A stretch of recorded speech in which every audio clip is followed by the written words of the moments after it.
Everyone, please bow your heads as I begin to pray.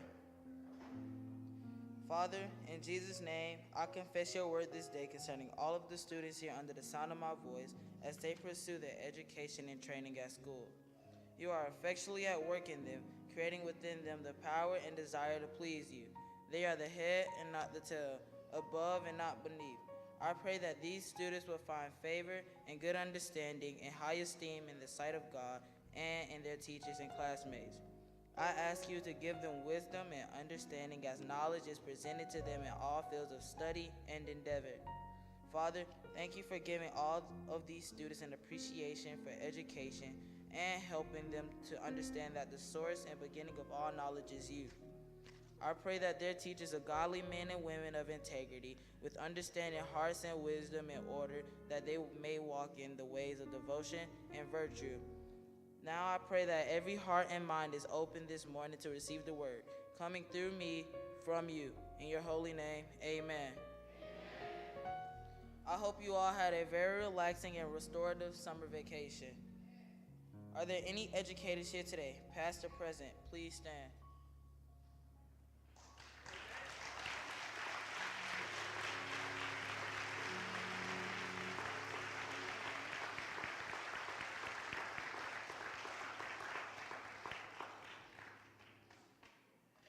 I would like to take this opportunity to say thank you for your continued professionalism, excellence, and dedication.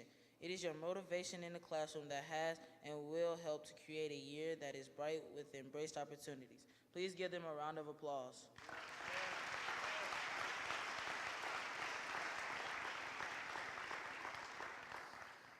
Students, have any of you experienced those first day of school jitters, the ones where you are consumed with such thoughts as, what kind of classes am I going to have? Will I connect with my teachers? Will I make new friends? And of course, the most important, what is for lunch?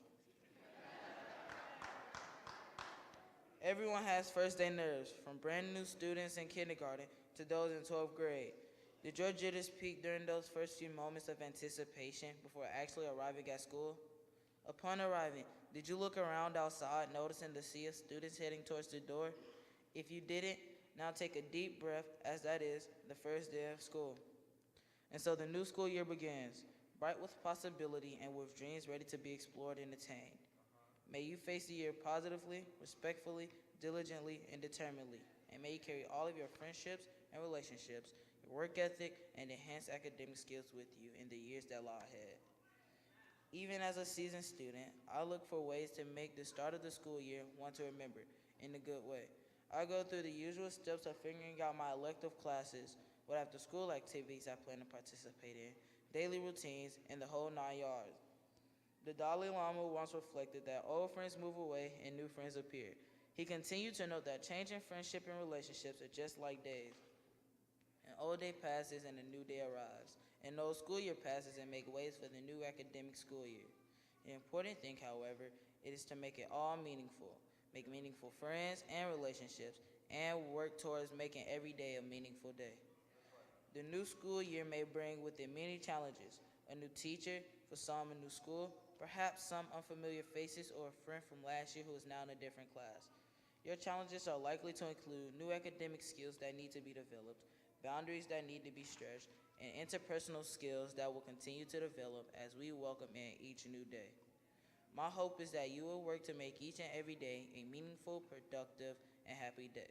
It is your responsibility to do so. Speaking of responsibility, your teachers have a responsibility. It is to inspire you, push you to learn, and ultimately teach. Your parents have a responsibility. It is to make sure you stay on track, get your homework done, and make sure you limit screen time to just Saturday. You all don't like that, do you? Well, whatever your parents feel is appropriate screen time for you. The government has a responsibility.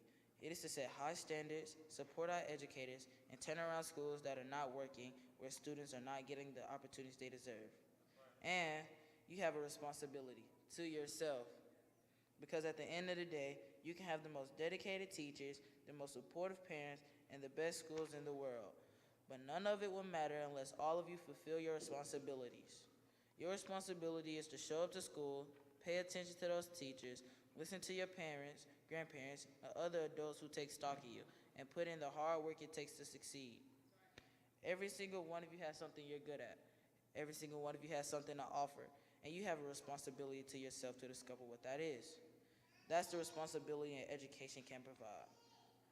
Maybe you could be a good writer, even good enough to write a book or articles in a newspaper, but you might not know it until you write a paper for your English class. Maybe you could be an inventor, maybe even good enough to come up with the next iPhone, new medicine, or vaccine, but you might not know it until you do a project for your science class. Maybe you could be a mayor, a senator, or a Supreme Court justice, but you might not know that until you join student government or the debate team. So no matter what you want to do with your life, I guarantee that you'll need an education to do it. Do you want to be a doctor, a teacher, or a police officer? What about a nurse, an architect, a lawyer, or a member of our military? You're going to need a good education for every single one of those careers. You can't drop out of school and just drop into a good job. You have got to work for it, train for it, and learn for it. This is not just important for your own life and your own future. What you make of your education will decide nothing less than the future of this country. What you're learning in school today will determine whether our nation can meet its greatest challenges in the future. You will need the knowledge and problem-solving skills you learn in science and math to cure diseases like cancer and AIDS, and to develop new energy sources or new technologies to protect our environment. You will also need the insights and critical thinking skills you gain in social studies to fight crime, discrimination, and to make our nation more fair and more free. You will need the creativity and wit you develop in all of your classes to build new companies that will create new jobs and boost the economy. Now I know I am mentioning more about how you doing well in school will help others. Of course, doing well in school will cater to your own success, but the bottom line is that it will also help those around you. Help. 4 letters that mean so much. 4 letters that can be seen as a dynamic, planned action, or as a plea. This year, try your best to take action to help Palm towards ensuring an educationally sound and innovative future for yourselves. This means taking action to achieve academic, sporting, cultural, and lifelong learning. In addition, don't be afraid to ask your parents and teachers to help you. However, even more importantly, you students will have to take action to further your own education.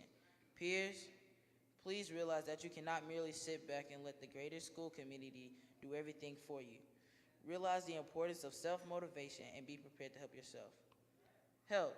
H-E-L-P. 4 letters that mean so much. You must help yourself so that ultimately you can help others. Each young lady and young man here today, in your own way, will be expected to help. You will be expected to help your family. You'll be expected to help the environment. You'll be expected to make sense of the world when sense and reason go missing. You'll be expected to help solve problems through innovation and invention.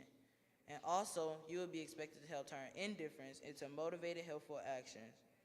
This was probably not the back-to-school speech you were hoping for, seeing that there was no plot to overthrow the teachers, no promise of books being left on the shelf, or a recommendation for doing away with tests, standardized or otherwise. Yet, as I prepare to close, let me say, education can be likened to a great big canvas, and this year, I would like you students to promise to throw as much paint as you can on the canvas of your education. Going back to school is not a drag, but an opportunity to grow and increase like Jesus in Luke 2:52. For this school year, I have no doubt all of you students here today at Providence, will throw yourselves into your education, making the most of the canvas of opportunity that you are offering and will paint the goals that you aspire to achieve. I have no doubt that if you remain motivated in the classroom, you will gain an education that will be sound, creative, and innovative. Together with your parents and teachers, you students will help make this a reality. Parents and caregivers, you can help too. I charge you today to learn about and support your students' interests. Nurture their desire to learn, find out the questions they have about the world, help them build on and find answers to those questions. Please help them along an educational journey that is not just academic but intellectual as well. In addition, do not forget to become an active member of the school's PTA or parent support organization. Students, my charge for you today is to help yourselves. Make the most of the fantastic education opportunities that you have. Throw as much paint as you can on the canvas of your education this year. If you can do that, then one day you will be in a position to respond to the pleas of others who may need your help. Time flies and should not be taken for granted. You are already standing on the brink of moving into life. Now I ask that all of the students out there, elementary, high, college, and any of you who are like Deacon Julie, just in the school of life, to please close your eyes.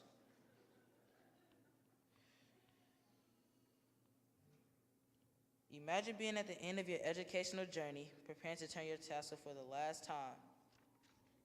A journey that has started out with hesitant steps that turn into wonderful memories. You'll be asking yourself, did I aim high enough? Did I work at my fullest potential? Did I set goals and just achieve them, or in fact surpass them? Can those around me be sure that their future is in capable hands? I conclude by offering you this simple advice. These are things you can do today to make the best of your educational journey and be able to answer those questions with a resounding yes. Number 1, have fun while learning. Number 2, absorb everything. Number 3, challenge yourself and your peers daily. Number 4, as you grow and learn, share your knowledge. Number 5, remember that you can do all things through Christ. Number 6, and above all, pray. Pray daily for yourself, your teachers, and your peers. Best of luck to each and every one of you. God bless.